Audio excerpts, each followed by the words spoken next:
kung sasandal ka doon sa Doon sa constitutional pangalawa. provision na, Correct. di ba? Kung sasandal ka doon sa second interpretation or second Yes, view. opo. Pero kasi yung first view is pareho nung nangyari kay Senator Enrile. Hindi pina-surrender ni Senator Salonga si Senator Enrile dahil kinukuha siya ng Department of Justice noon at kasama si Fred Lim as NBI, kinukuha si Manong Johnny during session. Yes, opo. As in Kaya the plenary session. Opo. Siya sa pinigil, plenary session eh. Okay. Pinapasok doon. Yun ang bawal. So, yun yung unang interpretasyon na bawal doon. So, kaya si Senator Salonga pinigil. At si Senator Enrile naman ang ginawa, pagkatapos ng session, sumama. Opo. Okay, sige. So, Tito Sen, sa sitwasyon ngayon, natanong ko kanina kay Senator Bato that you're putting the institution in a very bad light, no, sa pananaw ng iba. Alright? Sa ngayon po, sir, ano ang inyo pong suggestion sa executive kung meron man para ho ma-resolve itong standoff na ito? It's a standoff eh.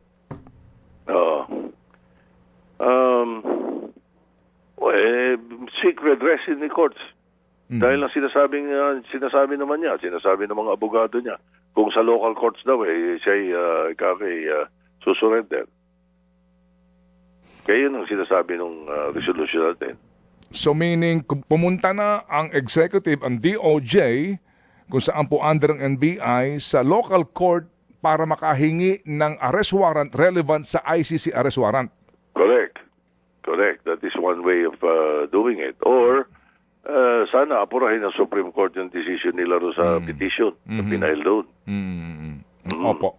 Either of the two. Opo. Okay. Pero meantime ngayon, sa nangyayaring ito, ano po ang inyong damdamin doon sa image ngayon na nililikha nitong change of leadership? Itong pagkalo kay Senator Bato? Sa ngayon, I'm sure you're very much aware of the public sentiment and perception. Kasi hindi natin maiiwasan na kami, naiisip din namin yun, ako mismo at yung mga kababayan natin, naiisip na kailangang kanlungin sapagkat pag umalis, silang sila. Ayun lang. Ang ibig sabihin nun ay napakadaling magpalit na uli ng leadership. Sa ngayon lang, totoo niya, napakadali. Ika nga kami naman kasi, ang importante sa amin, makapagtrabaho. Baka mamaya, pag nagkagulong ganyan, itong impeachment, maabala na naman. Yun ang ayaw namin we will object to anything that will delay the impeachment trabaho namin yun Oras na sinabit sa amin ng House yun, nasa Constitution yun. Hindi ka kumilos, unconstitutional na yan. Opo. Ito lang sa amin kung tutusin kaya ako nung nakipag-usap sa akin, NBI, mayroong warrant of arrest si Bato. Sabi ko din mag-coordinate kayo sa USA, alam nila yung rules dito sa Senado Sabi ko, kasi ayoko ma-charge ako ng obstruction of justice. Di ba? Yun ang katapat nun. Hindi ko naman alam na that day, hindi ko naman alam na biglang sisipot pala si Senator De La Rosa after 7 years of absence, 7 months of absence. Sino naman mag-aakala nun? Wala naman sila sinasabi sa amin na meron pala silang ganong strategy. Kailan kayo inabisuhan, Tito Sen, na meron na talagang live ICC warrant si Senator Bato? Kailan nyo nalaman? Nung mga bandang 2:00 ng hapon. Kailan? Yung araw na yun. Monday? Monday, yeah. Hindi. Monday. Nung tanghali, nakausap ko yung NBI representative. Sinabi lang nila may warrant of arrest si Bato. I thought it was merely informational. Being the Senate President, sinasabi sa akin na isa sa mga senador namin, mayroong warrant of arrest ng ICC. Ngayon, yung nga palang warrant of arrest na yun, content, mabuti, nabanggit natin. Sapagkat may misconception doon Si Secretary Rebulla nga na misconceive na misinterpret niya Kasi ang unang sinabi ng ICC, we have no public warrant. Ang ibang intindi ng Pilipino at saka ng ibang bansa sa mga wording ng ICC. Kasi ang ibig nila sabihin ng there is no public warrant, ang intindi kagad ng mga iba, wala palang warrant eh. Hindi, may private warrant. Iba yung tawag pala nila doon.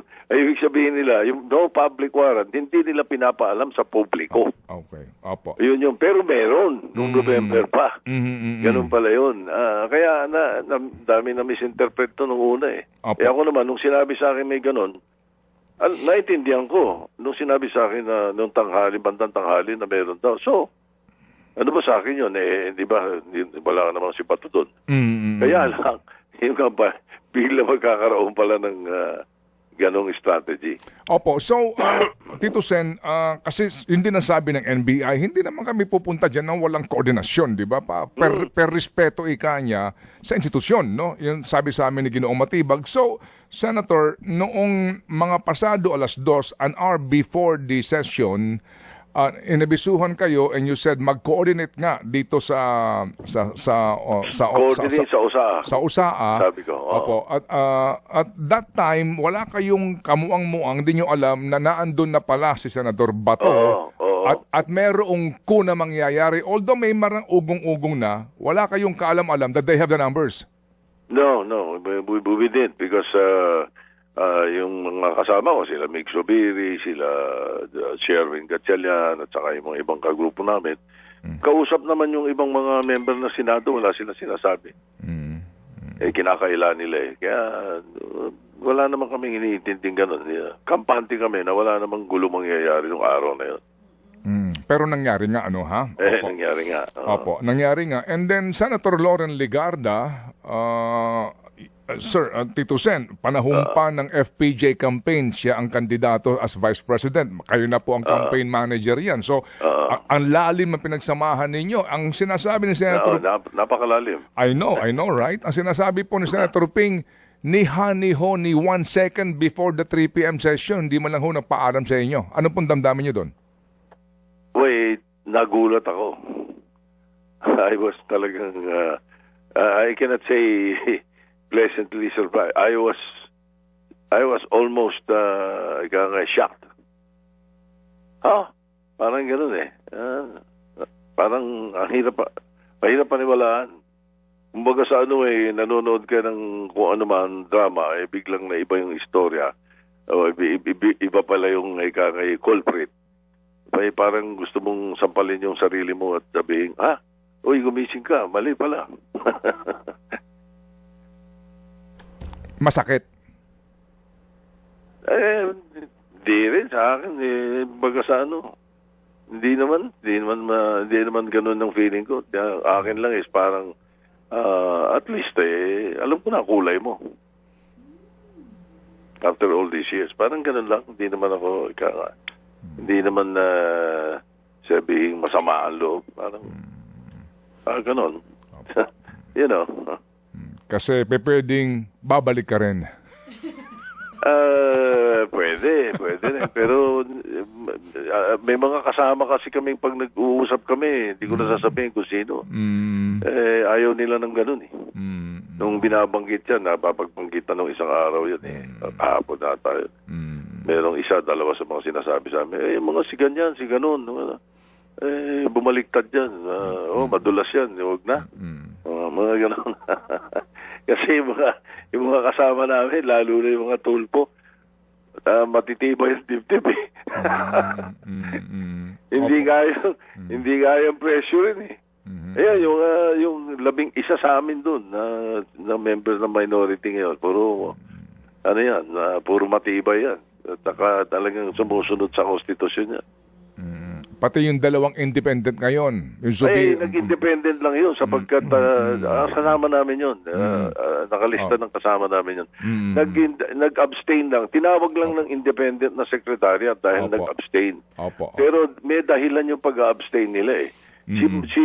Si JB, kaya nag-abstain kasi kinukuha siyang majority leader eh. Hindi siya pumayag, tumanggi siya, nahihiya naman siya na parang Opo. Diba? So, Opo. nag-abstain Sige. na lang siya. Opo. Si Sige. si Mix naman, alam naman natin yun. Si Mix is from Mindanao. Opo. So, he would not want to be painted differently. Well, anyway, kanina po sa aming panayam kay Senator Bato, no, I asked him about yung kanyang binanggit na dahilan kung ba't siya biglang sumipot, no? Ano daw? Yung number 2 reason is desire to change the leadership in the Senate. And when I asked him, yung desire na yan, bakit? Ano bang problema? Binanggit niya specifically yung Blue Ribbon Committee na mukha daw pong merong pagtatakip. Mga ganun po, no? Na hindi daw po talaga para sa katotohanan. Na mukha daw pong, etc. So, kayo po, ano po ang inyong take ho doon sa kanyang sinasabi na talagang doon kami sa Blue Ribbon Committee chairmanship. Gusto namin makuha yun. Yan po sabi niya. Baliktad ang narinig ko sa ibang kasama namin. Hindi sa pagtatakip. Baliktad na masyadong binubulat-lat. Nakadadama yung mga kasama namin. Baliktad. Hindi tama yun. Hindi ako pwedeng sumangayon doon na pagtatakip sila. Sino pagtatakpan? Kung ano yung lumabas doon sa mga narrative at saka yun ang tumatakbo. Ito, partial committee report ng ito. Hindi pa ito yung full. Partial lang para may progress report ng Senado. Ayaw pumirma ng iba. Sino may pinagtatakpan? Imposibleng si Senator Lacson o yung Blue Ribbon Committee. Baliktad yung sinasabi niya yun. Naku, dahilan lang yun. Ang dahilan is, siguro, ang dahilan, kung gano'n sinasabi nila, ang dahilan, therefore, may tatamaan doon sa mga kasama namin. Kaya kailangan, wag si Senator Lacson ang chairman. And the only way to remove Senator Lacson as chairman is to remove me as Senate President. Yan ang ano yan. Kung ganyan ang dahilan nila, kung yan ang dahilan nila, yun ang counter na sinasabi ko, which is more truthful, more accurate na sa sinasabi na may pinagtatakpan. Sino pinagtatakpan? Si Martin, may sabit na nga yun eh. Sino pinagtatakpan? Sino ba? Baka inisip nila kasi mga tagalabas ang tawag eh. Di ba? Inexplica na ni Senator Lacson noon pa eh. Opo, Diba? may pahabol lang si Chacha. Go, Yes Cha. po. Tita Sen, ang sabi po ni SP Alan Cayetano, pagdating daw po kung matransmit na yung articles of impeachment sa Senado, he will convene forthwith. Pero napanood ko po yung isa nyo ring naging panayam ang sinasabi ninyo, pakiramdam nyo yung change of leadership may kinalaman sa impeachment. Naniniwala po ba kayo dito sa naging pahayag ni SP Cayetano that he will convene immediately kung matanggap na yung articles of impeachment? Time will tell. Sapagkat nung lapitan niya ako, sinabi niya sa akin na susundin ko yung yung sabi niya, susundin ko yung advice mo, sabi niya. Sabi ko kasi may pattern yan. Sabi ko sa kanya, dapat yan, pag natanggap mo, kinabukasan, that day, papaalam mo sa amin na natanggap mo. And then kinabukasan, sabi ko, we will have to constitute and convene as an impeachment court. And therefore, after that, taking ng mga senator judges. And then, susunod na nun, yung magpapadala ng notice sa impeached official, 10 days. Pagkatapos yung prosecution naman 5 days pagkatanggap nung sa Yan sinabi ko sa kanya eh. Opo. Sabi niya, susundin daw niya eh. Okay. The time will tell. Tingnan natin. Opo. Sige. Sir, sorry po, ang dami pa namin katanong. Ito ho talaga importante eh. Naaprubahan ho ba ito? Yung proposed amendment sa Section 41C ng inyo pong rules? Di ba dapat for you to be marked at present, dapat physically present ka? Tama? Opo. Hindi pa napapasa yun. Okay. Kasi sinasuggest ni Senator Marcoleta yun ata. Siya ata. Sinasuggest niya. Alam naman namin kung bakit eh. Dahil para mayroong mga hindi makapasok o pwedeng makaka-attend pa rin. At hindi mababawasan yung boto. Alam naman namin yun ang dahilan nun eh. Pero hindi pa pwede yun. Una sa lahat kailangan yun dumaan sa Committee on Rules. At least 1 or 2 days before na tapos pag-uusapan sa floor yun. Pagkatapos nun may publication pa yun. Hindi ganun kadali yun. At saka objectan namin yung bakit may crisis ba? Meron bang calamity? Meron bang COVID-19? Bakit kailangan yun? Hindi kailangan yun eh. Kung ang dahilan lang doon, dahil gustong, pupasok ka. Bakit, hindi ka nahihiya sa mga kasama mo na sila'y araw-araw pumapasok, nasa oras. Tapos ikaw sa bahay ka papalaki ka na dyan. At doon ka pwedeng, doon ka pwedeng makisali sa sesyon. Title na pinaka-senior ngayon. Ay, hindi po. Mas malala nga tawag sa akin ng media ron sa Senate eh. Ano? Jurassic Senator. Ako lang yung sa buong history, ako lang yung nakalima na term. At nakawalong change ng leadership, ha? Oo, nakawalong change ng Sige. leadership. Okay. Cha, go. Yes po, Senator, SP, former SP, pasensya na nasanay kami. That's okay. Yes po, Senator, unahin ko na kasi katatapos lang namin makausap si Senator Bato. Okay na daw po kayo sa ngayon, pero tama no, may resolution po kayo na inihain kasama yung ilang minority members urging Senator Bato na sumuko na. Gusto ko lang po malaman bakit ito po ang inyong posisyon, iba siyempre sa members ng majority. Hindi, ang amin is to surrender and seek judicial remedy sa court dito. Kasi yun naman na sinasabi niya at sinasabi rin nila. Ang isa sa mga dahilan kasi doon, sapagkat ang sinasabi dito sa Republic Act 9851, may pinasa namin yun, if I'm not wrong with the number. The government may yung ginamit na word na pagka mayroong international court or may international issue ang isang Pilipino, the government may either submit him or extradite or sa local courts. So he could dito muna sa local courts kung gusto niya, dahil yun na sinasabi niya na hindi na susurrender. Ngayon, pinakamaganda kasi pareho nung ginawa ni Senator Trillanes saka ni Senator De Lima. Actually, ganun din si Senator Enrile. Maiksi lang yung kay Manong Johnny, ibang kwento yun. But nevertheless, ang importante kasi, parang hindi naman hostage yung Senate. At siyempre, yung umiiral kasi kay Senator Trillanes noon at saka Senator De Lima, umiiral sa kanila yung mahal nila yung Senado. Ayaw nila na maipit because of dahil nandun sila.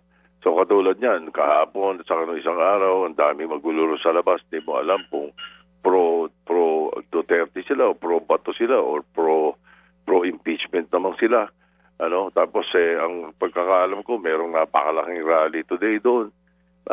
Medyo inconvenient na sa mga senador at saka inconvenient sa mga empleyado namin. Di bali kami mga senador sanay kami sa ganun Pero yung mga kawawa naman yung mga empleyado ng Senado, ilang libo yun, na nahihirapan din Hirap na hirap sa mga nangyayari. Tapos may mga bantay pa ron, may mga pulis, may kung ano-ano. Hindi, the environment is not conducive for work legislation, lalo na mayroong impeachment na darating. Paano namin haharapin basta-basta yun? Oo. Kayo, Senator, matagal na po kayo dyan. Kayo na rin nagsabi nun kanina. Kayo po ba, opinion ninyo, pwede ba talaga maging safe haven ni Bato ang Senado? Considering na ang dami nang nag-raise ng argument na yung mga kaso na nakahain sa ICC ay more than 6 years na. Dapat po ba sa Senado siya or the custody should be with NBI? Saan po ba talaga? Kung tama kayo kasi ang batas at maliwanag isang article sa Constitution yun. Kung below 6 years ang imprisonment ng kaso, then ang isang senador hindi pwedeng arrestuhin when Congress is in session. Yun. Nami-misinterpret ng iba ang iniisip ng iba pagka nasa Senado hindi na pwedeng hulihin. Kasi one time or another may mga sabi kaming ganun kami mga leader ng Senate kahit na nung panahon ni Senator Trillanes o ni Senator De Lima. Sinasabi ko nga na hindi pwedeng galamin dito yun. Ano ba yung problema? Ano ba yung ganun yung mga naging kasabihan ng mga leaders doon. So na-misinterpret siguro ng ating mga kasama rin namin na pwede ka doon na all the time pwede ka doon. Kaya pinakamaganda nga yung suggestion nito, nag-bring up naman nito sa amin si Senator Pangilinan naisip niya na di ba dapat mas maganda mag-submit siya sa courts dito sa Pilipinas para yun ang gusto niya sa court sa Pilipinas siya humarap Di mabuti dito. Total, merong nakapending sa Supreme Court. Tapos ngayon, merong subpoena sa kanya yung CIDG. So mas magandang harapin niya yun. Medyo mabawasan yung tinik sa tagiliran ng Senado because of this issue. Oo. Diba? Pero again, yun yung mga suggestion lamang. Oo, At so- idea lang na ipatasa sa kanya yun. Yes po. Tama ba pagkakaintindi ko? In short, Senator, hindi talaga pwede na magstay si Senator Bato sa Senado? Well, yes, officially hindi talaga pwede. Kaya lang tinotolerate na ng Senate yun. Sige po. Until ika nga Congress is in session. Pero napakahirap. Hindi nga talaga po kasi pwede. Kailangan na below 6 years in imprisonment yung kaso na hindi ka pwedeng arrestuhin kung in session. Ngayon, dalawa interpretation ng in session Yung in session ba kami sa session hall? Or Congress is in the first regular session of the 20th Congress. Oo. Dalawa pa nga ang sinasabi nun. Yes, Ibig sabihin nun, kung if we're going to stretch it, yung doon sa pangalawang sinasabi ko, ang ibig sabihin niyan hanggang June 4 of 2026 in session kami. In other words, after June 4, kung gano'n ang interpretasyon, we're no longer in session. But then again, the crime is not punishable by 6 years below. The crime is punishable by life imprisonment. So, di ba? Kaya talagang hindi ko rin masisisi yung mga kasama namin at yung grupo na tinatawag na minority ngayon na sabihin na lang na secret arrest sa local courts at alisin mo yung tinik ng Senado. Oo. In other words, Tito Sen, kapag hindi ito maresolba ng Supreme Court ang kanilang petisyon, hanggat walang judicial relief na nakukuha si Senator Bato, kapag umabot ang sa Sinedie ito, the more wala na kayong rason pa para siya ay kanlungin. Correct yung sinabi mong the more. The more wala kaming karapatan. So, tama, Tito Sen, kung after June 4 natapos yung session, pwede na siyang hainan ng arrest warrant ng NBI? Sorry again, pakiulit. So, after po nung session nyo, June 4 onward, sabihin na natin June 5, pwede nang kuhanin si Senator Bato ng NBI? Pwede. Dahil wala na kaming in session. Oo. Kumbaga wala. Kung